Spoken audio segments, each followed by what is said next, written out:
Factor News contributor Rick Green. Rick, polls are showing that Americans want men masquerading as women out of girls' sports, but young ladies and persons like this one seem confused. Take a listen. The term "the girls" originated from the trans community because that's something that they use to kind of just like talk about themselves, specifically the girls in the community. So trans people even originated the word girls. I didn't see that in the Bible. We'll look for it. How do we stop this madness in girls' sports, Rick? Well, Tim, you know, I'm usually the optimist, right? I'm usually looking at the bright side of everything. But I got to tell you, as Greg read off those numbers, all I could think was, who are the 32% that think men don't have a biological advantage in sport? Who's the 44% that thinks it's okay for men to compete in women's sports or be in women's locker rooms? So even though we still have the majority on this, it's amazing to me how much of the country has been blinded in a Romans 1 way and how important it is for us to speak truth. The answer to your question is truth, truth, truth. We have to dispel the lies with truth, and we have to use the light to dispel the darkness. You know, receding and being afraid to offend and all that, that is not the right mode right now. And that will only allow this evil, leftist, Marxist ideology to march across the country more. So I encourage everyone to speak truth. Yeah, for a group that's less than 1% of the population, that's amazing. Okay, I want to get your thoughts and takeaways from the 4 primaries and the special election in Texas, especially that one in Texas where Mayra Flores won a seat that had not been held by a Republican in over 150 years. Tim, greater things to come. I mean, it was a great night. That was a huge sign for 2022 and November all across the country. Like you said, I mean, for a seat that hasn't been held for 150 years to flip to Republicans like that, that just tells you how bad this administration has been, how bad the Congress is doing. People are tired of Pelosi, Schumer, Biden, Harris. They're all inept. And, you know, frankly, even seeing that clip that Mike was talking about from Schumer, just the hate-filled rhetoric, the violence across our country.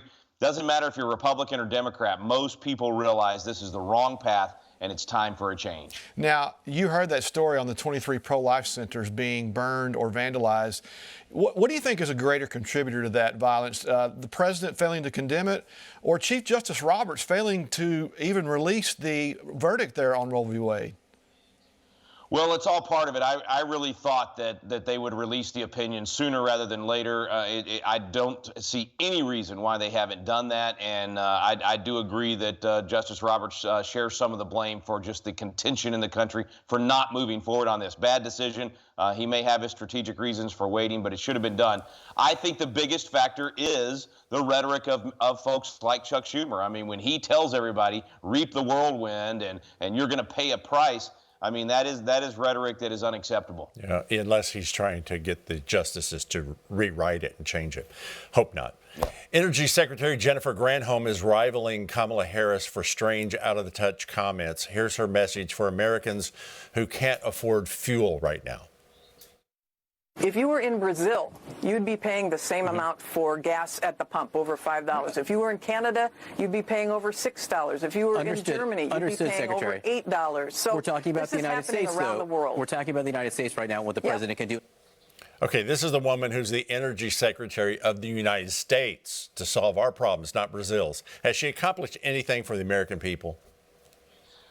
Yeah, she's made it very difficult for the American people, and that is an accomplishment for them. Remember, the leftists in charge right now want you to pay outrageous prices for your gas. They are trying to force the nation into this crazy green energy deal. They're trying to get us off of oil when, in fact, our nation has under our own feet enough oil to take care of our nation for the next 100 years if they would just let the market loose and get out of the way. They have a radical agenda, and they're accomplishing it. So every time you go to the pump, I went the other day, Greg, $125 to fill up my truck. It's insane. I don't know how people are doing it that are, you know, really struggling financially right now. It's a difficult situation.